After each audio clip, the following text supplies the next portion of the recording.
Bem-vinda, bem-vindo ao podcast da LS Jus. Vamos conversar um pouco sobre as notícias de hoje, dia 11 de julho. Hoje o assunto mexe com o bolso, de muita gente. As revisões de benefícios do INSS. A gente ouve muito falar da revisão da vida toda, né? Mas olha, vamos mostrar que tem muitas outras possibilidades por aí e algumas talvez até mais rápidas para resolver. E já fica um alerta importante. Ficar só esperando a decisão final do STF, o Supremo, sobre a vida toda pode fazer a pessoa perder a chance, sabe, de aumentar o benefício agora mesmo e ainda receber atrasados de outras revisões que, bom, já estão valendo e não dependem lá de Brasília. Exatamente. É um ponto crucial. E não é pouca coisa não, viu? Dados bem recentes da Justiça Federal mostram isso.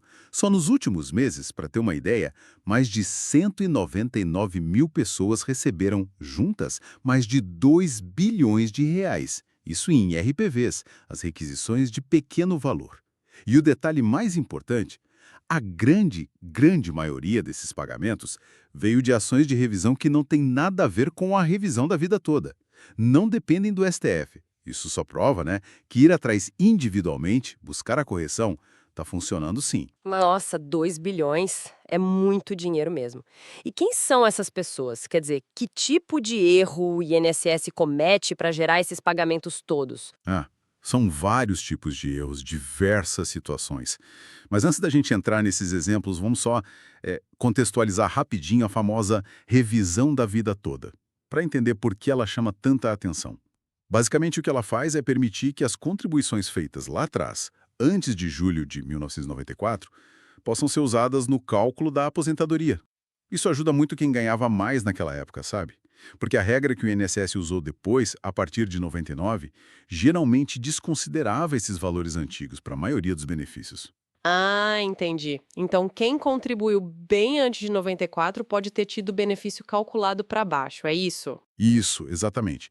O próprio STF reconheceu esse direito, lá em dezembro de 2022. Foi julgamento do tema 1102.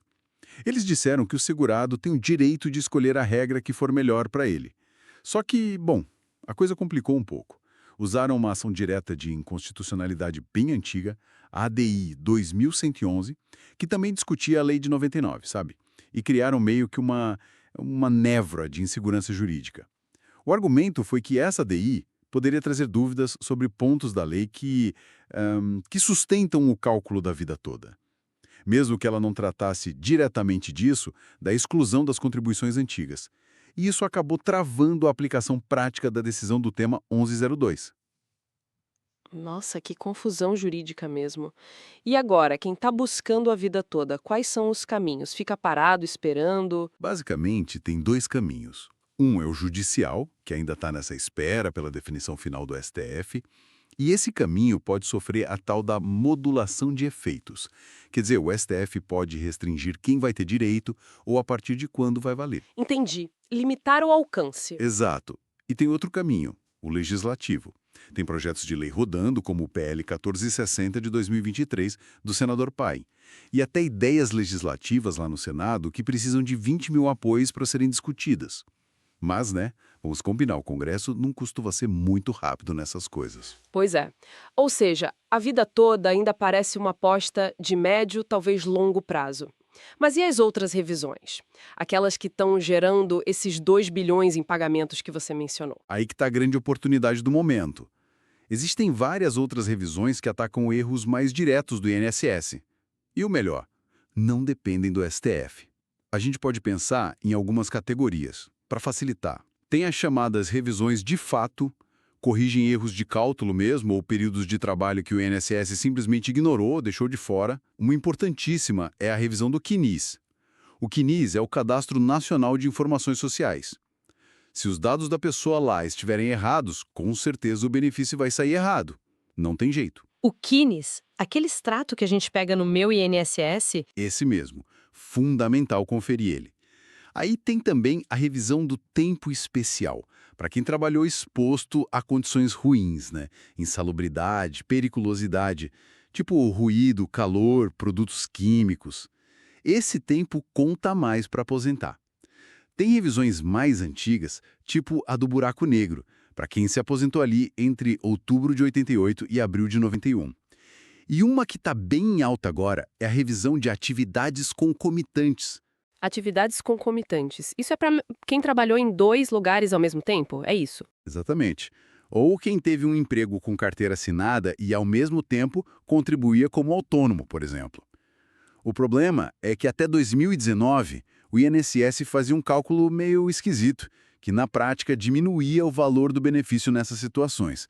Prejudicava mesmo. Mas o STJ, o Superior Tribunal de Justiça, já bateu o martelo. Disse que esse cálculo antigo estava errado e quem foi prejudicado por ele tem direito sim à revisão e pode receber os atrasados dos últimos 5 anos. Olha aí. Isso é muito interessante para quem desconfia que pode ter algum erro no cálculo do benefício, né? Dizem que mais de 2/3 dos benefícios podem ter algum tipo de problema. É muita coisa. Por isso, a pessoa tem que agir mesmo. Pegar esse extrato QNIS lá no portal Meu INSS, como você falou, parece ser o primeiro passo, conferir tudo direitinho, data de início, data de fim de contrato, os salários que foram registrados. Teve até um caso famoso, né? De uma aposentada que foi atrás, descobriu que 15 anos de contribuição dela estavam errados no sistema. 15 anos. Ela conseguiu corrigir, o benefício aumentou e ainda recebeu uma bolata de atrasados. E, olha só, nada a ver com a vida toda. Exatamente. E para essa conferência, os documentos são chave. É crucial guardar a carteira de trabalho, a CTPS, os olerites antigos, e para quem busca o tempo especial, tem que ter o PPP, o Perfil Profissiográfico Previdenciário. As empresas são obrigadas a fornecer esse documento. Certo. E não pode dar bobeira com o tempo, né? Tem um prazo para pedir essas revisões todas. Tem sim. E esse é um ponto crítico, super importante. É o prazo decadencial de 10 anos. 10 anos. Ele começa a contar a partir do primeiro dia do mês seguinte ao que a pessoa recebeu o primeiro pagamento do benefício. Está lá na lei. Artigo 103 da Lei 8.213 de 91. Se passar desses 10 anos, a pessoa perde o direito de pedir a revisão, mesmo que tenha um erro claro lá. Perdeu o direito. Nossa, 10 anos parece bastante, mas passa voando. Então, para quem está ouvindo a gente e ficou com a pulga atrás da orelha pensando, será que o meu benefício está certo? Quais seriam os passos práticos? Bom, o caminho é mais ou menos assim. Primeiro, como a gente já falou, acessar o Meu INSS e baixar o extrato QNIS completo, ver tudo. Segundo, juntar toda a documentação que comprove os vínculos de trabalho, os salários, CTPS, carnês de contribuição se tiver, os PPPs se for o caso de tempo especial.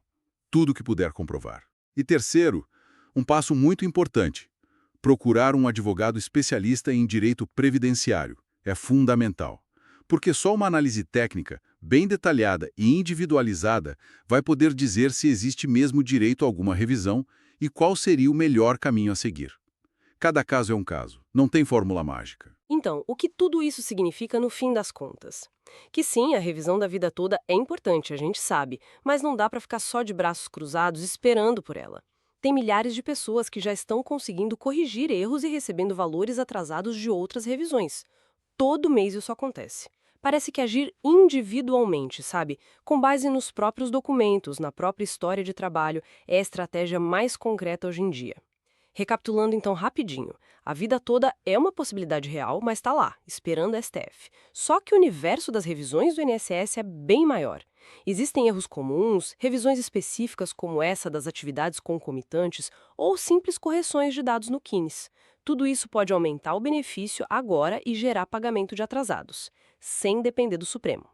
Fica então a sugestão, né? Verificar o próprio benefício, conferir os dados lá no INSS, buscar informação com quem entende do assunto. Não dá para aceitar um cálculo que pode estar errado e diminuindo o que a pessoa tem direito a receber. Informação correta e ação podem trazer resultados bem positivos.